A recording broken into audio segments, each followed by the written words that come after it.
What's good, YouTube? Stormybman back with another video editorial. Before we get started, I'd like to say shout out to the LDBC, Lions Den Boxing Community, New Media, and Liberated Perspective, a third eye view of the world. For more content such as this, please like, comment, subscribe, and share. This editorial is called 60 Seconds to the Bell. Basically, another anecdote on the significance of the chief second, the cornerman for a professional fighter. When a fight begins, after training camps have commenced and the fight is going to start, the cornerman and the fighter share a special relationship that begins the moment that bell rings, where the cornerman, being the chief second, is the extra set of eyes, ears, and brains to take care of the fighter during the midst of battle. He has to be able to assess what the fighter is witnessing and experiencing, and at each interval at the end of a round, when the fighter returns to the corner, he has to assess what is being progressive and what is detrimental to the combatant. A good trainer is typically able to give his fighter instructions that he can carry out to take him through the battle and be successful, beginning with the next round. Typically, a strategy is laid before the fight even begins, but it is that chief second's duty to remind the fighter of what he needs to do, what he's doing well, and what advantages the opponent may be trying to take against him. My philosophy has always been it should be at least 3 instructions that he can tell his fighter between rounds, hoping that he can at least hold on to 1, possibly 2 of those directives, and to carry them out in the subsequent rounds. You always want to make sure that your fighter is mindful of his defense, where he is in the fight. Stay off the ropes to try and maintain to dictate the tempo of the match.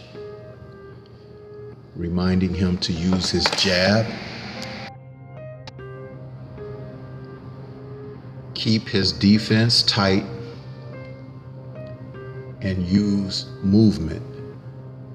Whether your fighter is the aggressor in the fight or he is the boxer and you want him to maintain a certain amount of distance while turning the opponent.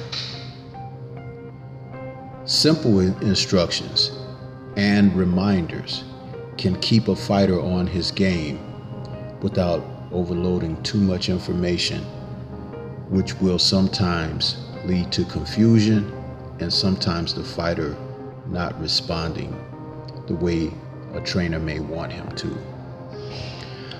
Also, the job of the chief second to keep watch over his fighter's mental faculties while he's engaged. You should know when your fighter is fatigued. You should know when your fighter is seeing something that is advantageous for him to take advantage of during the midst of battle. You also want your fighter to be sharp. Keeping up with your fighter's awareness in the fight is very important for the chief second.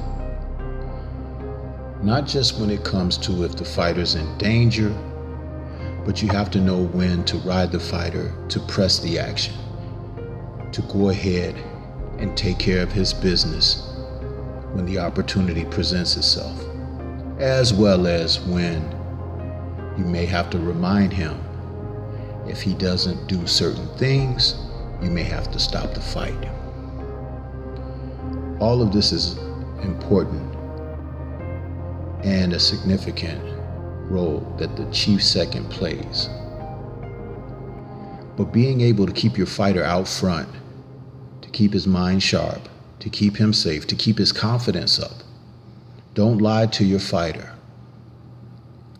But the part of being honest with him doesn't start at the fight. It starts in the gym, where you build that rapport and you let him know from day one that you're taking care of him, that you are basically his parent, his guardian, his loved one during the heat of the battle.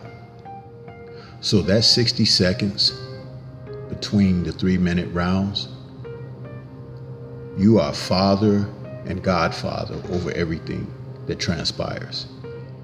And they are reliant upon you to make great decisions and give them great instructions to pull them through. The bond that you build with your fighter during this time, the more success they have, the more confidence they'll gain, and the more they'll have faith in your words.